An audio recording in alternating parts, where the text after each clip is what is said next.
Some of the views expressed on the Mormon Channel are solely for the education and inspiration of our audience and may not represent the official position of the church. I'm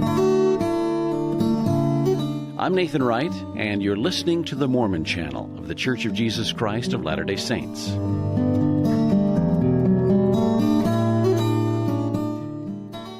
One of the costliest battles to American forces during the Second World War took place on a small Pacific island called Iwo Jima. The island's proximity to the enemy with its accompanying airfields made it a strategic necessity. Young American Marines found themselves digging into the volcanic sands of this island they had never heard of and which most would never see again. One of those young men was Utah native George E. Wallen, a naval corpsman who, along with his company, had trained for that invasion for more than a year. And here to discuss the story of George Wallen and his comrades from Fox Company is author Gary Toyne. Gary wrote a book called The Quiet Hero, The Untold Medal of Honor Story of George E. Wallen at the Battle of Iwo Jima. Gary, welcome to Legacy on the Mormon Channel. Thank you for having me. It's a pleasure to be here. We'll get back to that story in a moment, but we'd like to know a little more about you first, if that's okay. Well, I am a writer. I also dabble in marketing, and I'm a consultant for a company here in Salt Lake City. I have a great deal of passion for World War II, and had an opportunity to meet George Wallen when I was employed up at Weber State University. And I'm a video producer and had a chance to produce a short little video on him for an alumni event. And I just happened to get lucky that he wanted to tell his story. He wasn't too interested, as a matter of fact, and for almost 60 years he had tried to lay low from the media. And I just so happened circumstances worked out in my favor, and he was willing to talk to me. Wow. Aside from the opportunity to chronicle a true hero, what else drew you to the story of George Wallen? Well, I've always fancied myself a history buff. I enjoyed the writing. I enjoyed the research especially. My father was a World War II vet, still around, and and I'm probably misplaced. I just love the music of the 40s and the big band music and all of that, the cultural pieces of the 40s and World War II era. So I just have been kind of drawn to it. And when I had a chance to interact with a national hero, at first, frankly, I hesitated. It took some prayer to kind of figure out that this is something I want to do. I'd never written a book before. And his wife asked me, to write his story for the family. And for he goes to these Medal of Honor conferences, and he's the only one without a book. And she asked me to write the book. So that's kind of how it all worked out. Wow. So let's talk about George Wallen. Some of his family history, shall we start? Where did he grow up? Grew up in Ogden. His family's from Ogden. He was in a very meager setting in the west side of Ogden. Grew up, his father worked him hard. His father made him collect night crawlers at night so that he could help the family. And they just worked hard and were rural people and just had very meager existence to begin with, but grew after time. George grew up living with his grandmother and grandfather, and just kind of was a scrappy young kid. Used to get in fights a lot, and was just one who was just kind of a tough little kid. At the time, he was not a member. He was not a member of the church. I think he was ultimately baptized, but never really attended. And so he didn't grow up in the gospel, and was really not really attuned to that whole thing when he first joined the military. It came to the point where ultimately it did make an impact on him, and we can get to that a little later. Okay.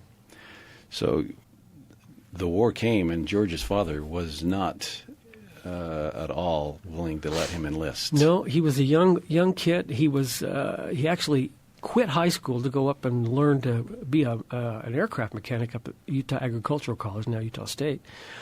And his father thought that was a good idea to have a trade that he could work on. And actually, as a 17-year-old, he was working at Hill Field fixing airplanes. And he did so well that the Air Force had him as a crew chief. And so he was actually working for the Air Force. And normally it would have been a job that they would have had enlisted people do. But at the time, they didn't have that many trained people, and George was doing it. So he was real excited, and then the war started, and he was still working at Hill Field, and he just felt the world was passing him by, and his dad absolutely refused to sign the papers to let him join. When he turned 18, he called his father's bluff, and he went down and he enlisted down at the Fort Douglas, and said, "I'm going to be it," and told his dad that this is the way it is, and went and joined. And he was going to join the Air Force, the Army Air Corps at the time, because he had a background in airplanes, but they didn't have any openings. And they said, "Go down the hall and look at the Air or the Navy. They've got planes." And so we went down there, and he thought, "All right, I'm going to be a Navy." I worked in Navy planes, and lo and behold, when he got through boot camp, they assigned him to be a corpsman. And so, why don't you define corpsman for us? Corpsman's a medic that would in the Army. They are basically trained to give first aid on the battlefield, but they also use them in hospitals to, do all the aid work. I guess we'd equate that to an aid, taking care of patients, and that includes bedpans and all the other stuff. And he was just not really happy with that, and he had a run-in with a nurse who was not happy with his dedication. And she says, "If you do that one more time, I'm going to turn you over to the Marines, and you'll have to go with the Marines." And he said, "Heck with that, I'll go join." And he packed up his bag and went and joined. And he says, "I'll show her." And lo and behold, the next day he had his bag, and he was training with the Marines. And actually, he was happy about that. It was just kind of the guy he was. He wanted to be active. He didn't want to be on the sidelines.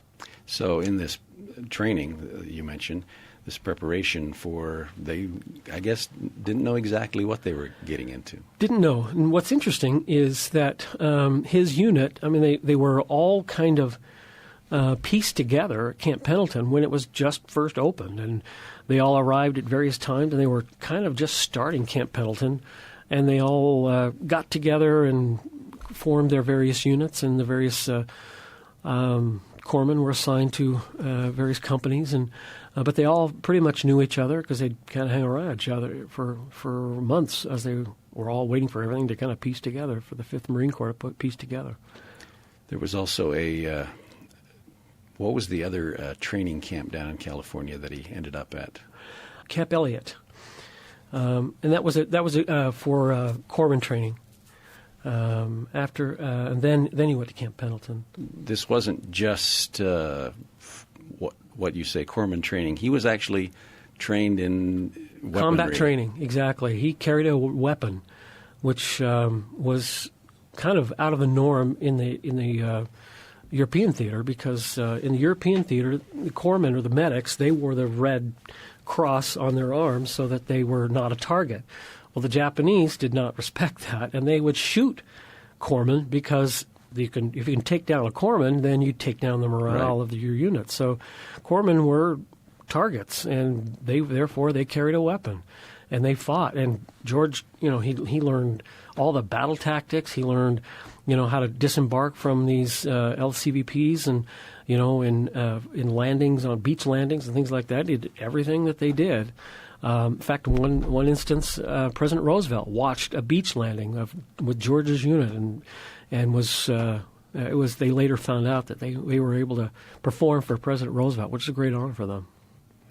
So I kind of wonder what it would like to have been living in California at this time, with this military training going on all the time, with live rounds all the time, and real training and real beach landings. It was just had to have been amazing. It was, and Camp Pendleton was huge. It used to be the Santa Margarita Ranch, and it was, thousands and thousands of acres. So it was massive, and there wasn't obviously as built up as it is now, but everything you could imagine was going on there. It was a big operation. So they eventually loaded ship. They thought they were going to go to Guam. They were going to be in reserve for the Battle of Guam. They got halfway to Hawaii, and they realized they didn't need it, and they ended up kept going to Hawaii, and they repurposed a training facility called Camp Tarawa, which was used for the invasion of Tarawa.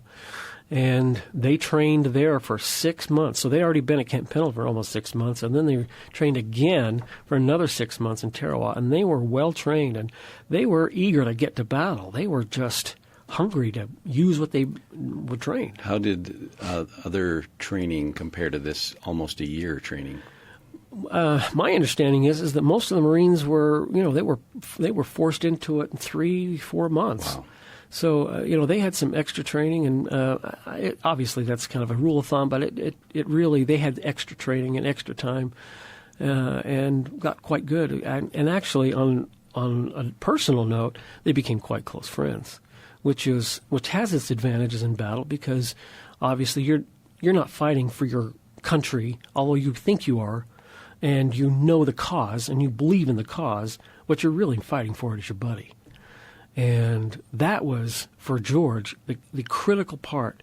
His biggest fear is that he would get into battle and he would freeze, that he wouldn't do his part, that he'd let his buddies down. And that was the biggest fear he had. He wasn't that afraid of dying. He really wasn't. In fact, what ultimately led him to his spiritual awakening was several days before they were landing on Iwo Jima. They got the word that they're going to land on Iwo Jima, and they somewhat trained for it, but they didn't know really where they were going until after they were aboard ship, after they found out where they were going.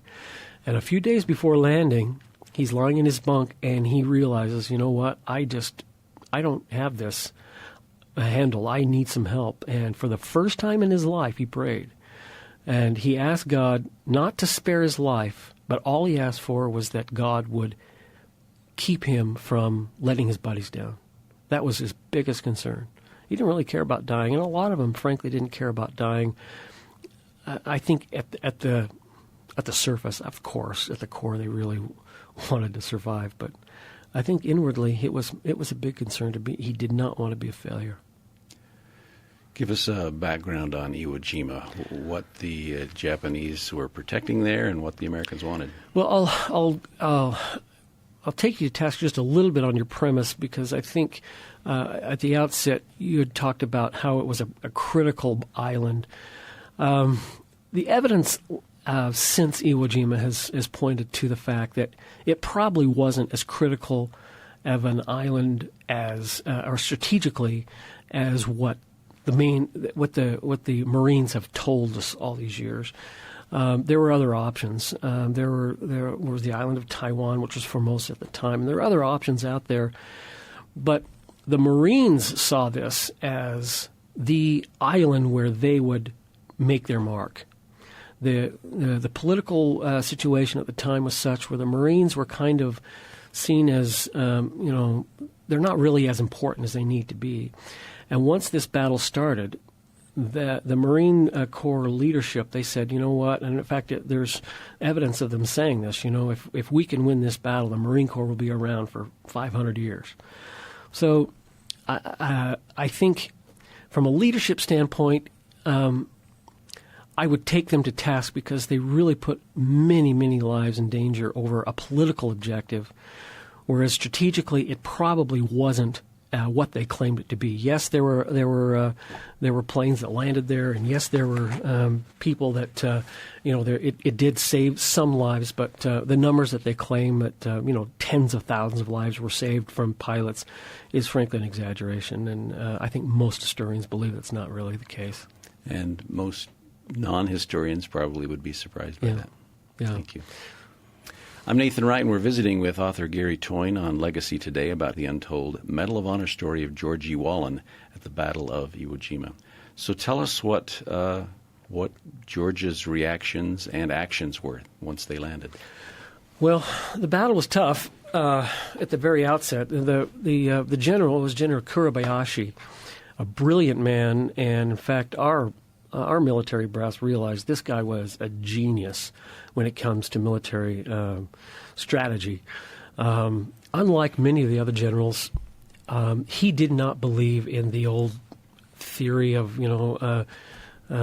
attack at all costs, and Banzai, where they were attacked, and it was more or less a suicide mission. There's documentation that a lot of the Japanese soldiers would write home complaining that they would see the enemy, but they had to retreat. But retreating is a very smart strategic plan if you can retreat in stronger forces and obtain an objective. So it was very intelligent. And when they got there, when they landed, there was no resistance, and they kept landing and landing and landing. And George was in I think the third wave. But at the time he'd gotten there was plenty of people on land, but they hadn't really gotten all of their materials, their equipment, and everything on the land. And then the Japanese let loose. And the attack was incredible, and mortars, and they were so well hidden. What was interesting about this island is the volcanic ash and the volcanic rock on this island allowed them to create tunnels very easily. And there were miles and miles and miles of tunnels where these Japanese were located, and you couldn't see them. If you're an American, you could not see their enemy. In fact, that was one of the hallmarks of this battle, is that the Americans rarely saw a Japanese enemy. They were shooting at flashes. They were shooting at where they thought people were. They're throwing grenades where they thought people were in caves and tunnels. So it was the most unusual battle. It was likened. Someone was quoted as likened. The battle was likened to throwing human flesh against reinforced concrete. It was just incredible how difficult it was to root out the Japanese in these entrenched positions.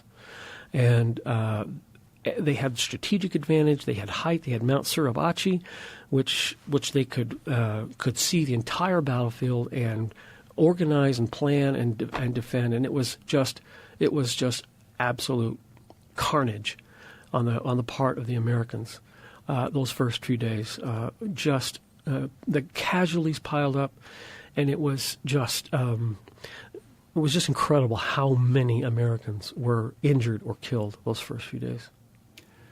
So George is a corpsman, and he's out to help his buddies. And is he going to do his job? That's the question. That's his real question. He's trying to figure out what to do. And initially, his unit doesn't face a lot of real. I guess you'd say, of the hardened battle. There's casualties and there's things like that they're doing, but it took a little while for the battle for their unit, because they're kind of held in reserve. This is a very strong unit. They have a great record back at Tarawa for being great fighters, but so they're kind of held in reserve. On the third day, then it all breaks loose, and George is, treating his staff sergeant, treating all these people that he cares for. It gets to the point after several days where night becomes, they just don't know night from day. The confusion of this battle is so great. There's corpsmen who have written, in fact, one corpsman that I actually spoke with, his name is Richard Overton, who actually suffered from combat fatigue just because he could not tell from one day to the next what was going on, and you could not tell where the battle lines were. They'd sleep in foxholes, and they would hear the Japanese, talking in very good English. They'd hear a CO say, and I reference it in the book, a corpsman by the name of Service, and he was always getting in trouble, and his Corporal Service. And then later that night, they heard the Japanese saying, "Service, get over here, Service," and trying to elicit him to make a noise so they could find him. Japanese were looking for water, and they'd fall in American foxholes at night, and there would be flashes overhead, and it was just an incredible battle. At one point, George, another unit is attacked with mortars in an open field, and there are at least 14 Americans that are injured and laying and calling for corpsmen, and he can hear them. It's not his unit. It actually happens to be his friend, Eddie Mongeras. He's the corpsman for this unit, and he doesn't see Eddie doing anything, and he said, "Oh, no, my best friend is hurt." And he calls out, and he can't find anyone, and one by one, still the mortar fire going, still rifle fire overhead. He goes out and treats men, drags them back to safety, treats another man, bandages him. He's got one man with an amputated leg, puts a tourniquet on him, drags him back to safety. He does this, I think, 7 times, and then he finds his friend Eddie.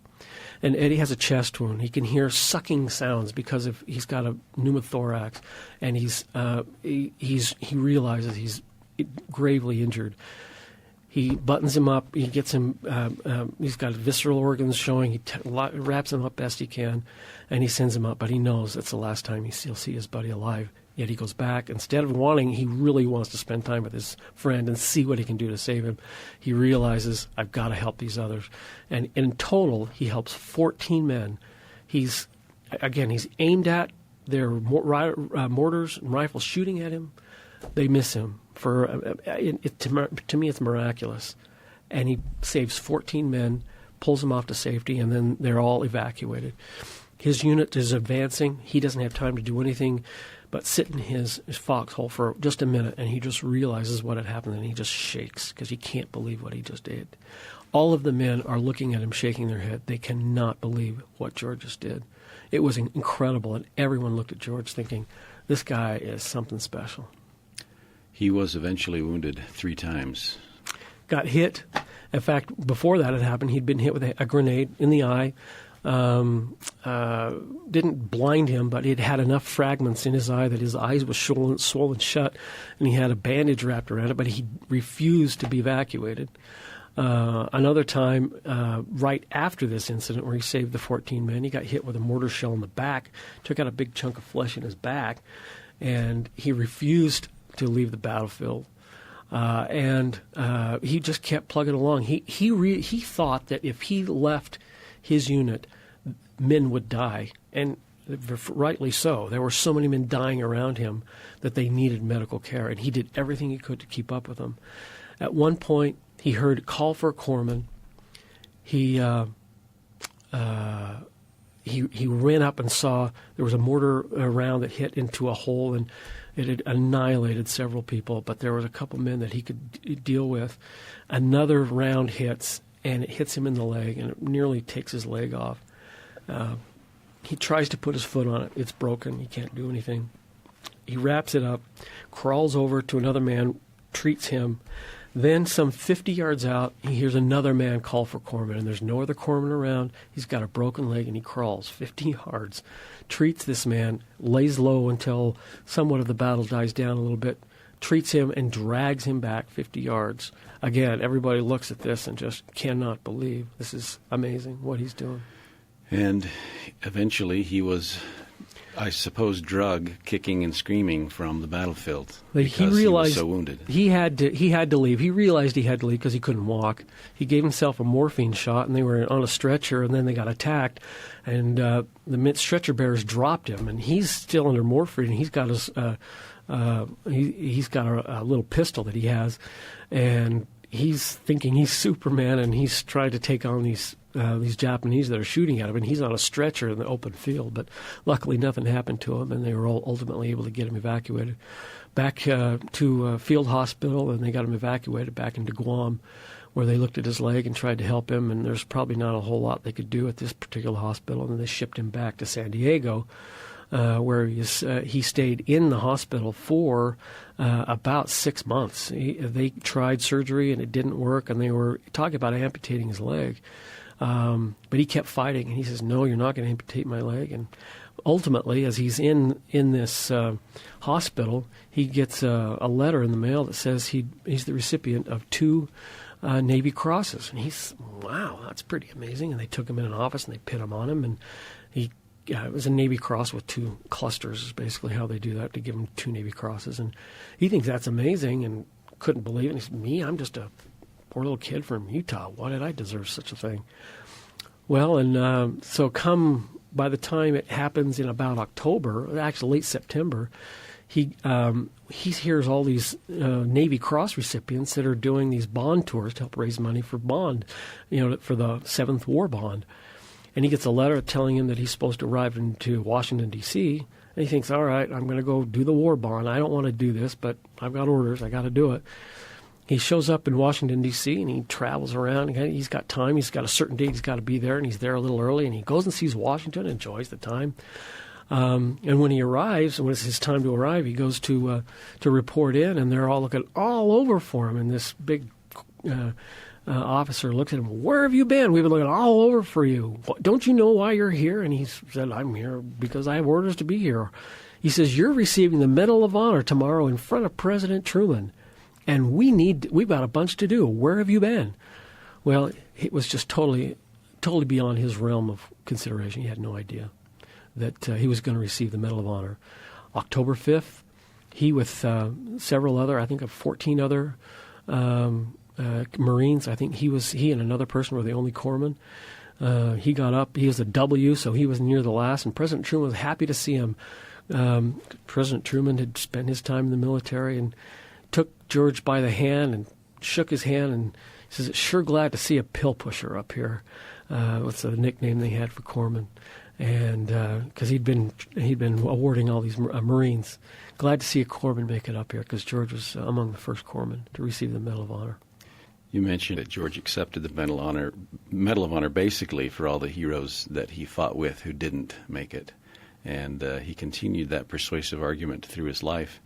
It seems to me this quiet, selfless diligence, this doing one's duty with little thought of self, is something that is generally missing here in the 21st century. I tend to be disagreeable. I really don't. I think you see it everywhere. But I think if we have eyes to look for it, we see it in a lot of places. I've been so fortunate in my life to travel around the world. I've probably traveled some 50 different countries in my time. And inevitably, wherever I go, I see good people who are kind, honest, try to do their best. And again, I'm not trying to be disagreeable, Sure. But, there are people out there. There are so many good people out there. I really want to believe, and maybe I'm just naive, I really want to believe that most people are good and they have good intentions. But heroes are a different thing, and I agree with you on that. To be a hero like George, it's unique. He has a different mindset that he really is someone who's looking out for someone else. That's really how he was wired. And I think he got that from his mother. I tend to agree with you. I think the times and circumstances of George's heroics is something that stand out to us as very historic, even epic. I agree. But it seems his actions and attitude, like the millions of young just like him then at the time, like you say, are timeless, and it can be with anyone, anywhere. Well put. I agree with you. What's interesting about his generation and the people that he worked with is, again, it boils down to love. I had the great fortune of being able to meet with his CEO, Captain Frank Caldwell, many of the people that worked with him, and they were when I wrote this book, they were all alive, alert, remembered every detail. I was so blessed to be able to rub shoulders with these men. But there was a love for each other that goes beyond the brotherly love that I have for my brothers. They had faced death, and they didn't talk about it. And it was palpable though when they got around each other. They loved each other, and you could tell that in the battle they would do anything for each other because of that love. We've been discussing the life and World War II heroics of George Wallin with biographer and author Gary Toyne. Gary, thanks for joining us on the program today. Thank you for having me. You're listening to Legacy on the Mormon Channel, a media outlet of The Church of Jesus Christ of Latter-day Saints. I'm Nathan Wright.